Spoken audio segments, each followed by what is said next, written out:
Hello, this is Tom Searcy with the 1% Difference, and today is part 4 in our 4-part series on keeping your biggest accounts. Now, today I want to talk about frequency, access, and insight. Let's ask ourselves a simple question, and this is not about your personal life. I just want to know, are you being taken for granted? Are you taking your clients for granted?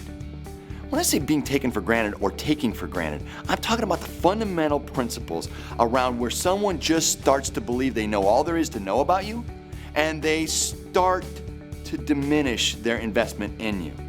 How do you know? First of all, who are you talking to? If you're being taken for granted, you're starting to be moved down the rungs on the ladder of who you're talking to. Secondly, how often are you talking to them? I mean really talking to them. And when I talk about the really talking to them, I'm not talking about transactional stuff like troubleshooting a problem or following up on an order or answering some sort of a purchase request. I'm talking about real discussions about the business, which brings me to my third point. In the topics that you're talking about, are they looking forward or are they in the present? If you're looking forward, then you are lined up as two partners. If you're just handling the present, you're just a vendor. And finally, how far forward are you looking? Is it 30 days, 60 days, 90 days? The distance to the future tells you the longevity they see in the relationship. So how do you know if you're being taken for granted? Those are great indicators. Now, what do we change? If you feel like you're being taken for granted or you're afraid that that could happen, let's start off with step number 1. Increase your frequency of conversation. Secondly, you want to increase the level to whom you're speaking. You need to be moving up inside of the food chain, inside of that organization. Now, people talk to me all the time. There's a little bit of resistance to that.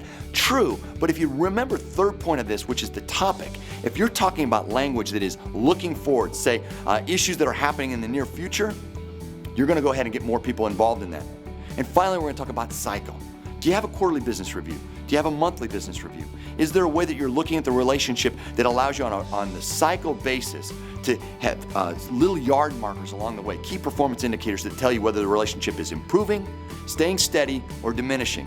And I'm going to tell you right now, in the world out there, there is no such thing as staying steady. You're either growing or you're declining because someone else is hammering into your account trying to get that piece of business. Now, how do you change this? How do you, in some way, increase the frequency, the cycle, the topic, and the level of people you're talking to? First, bring information, stories, examples, and data. You've got to be the person who is creating the new ideas and new information that are coming into that relationship. Secondly, you want to get attention? Scare them.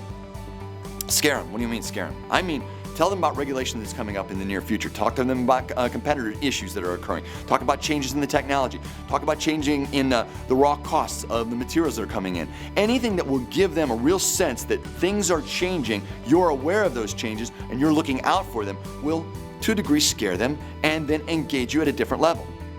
And what are you too busy for that your competition has all the time in the world for? That's the question you've got to ask yourself.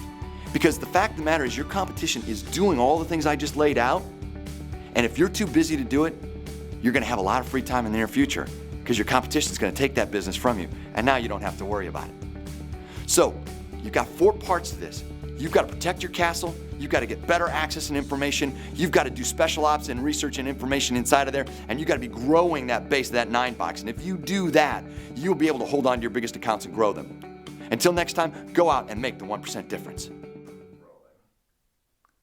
If you like this video, hit the subscribe button down below and the bell, and that way we'll let you know every time there are new videos that are out there. And you can also visit our website below.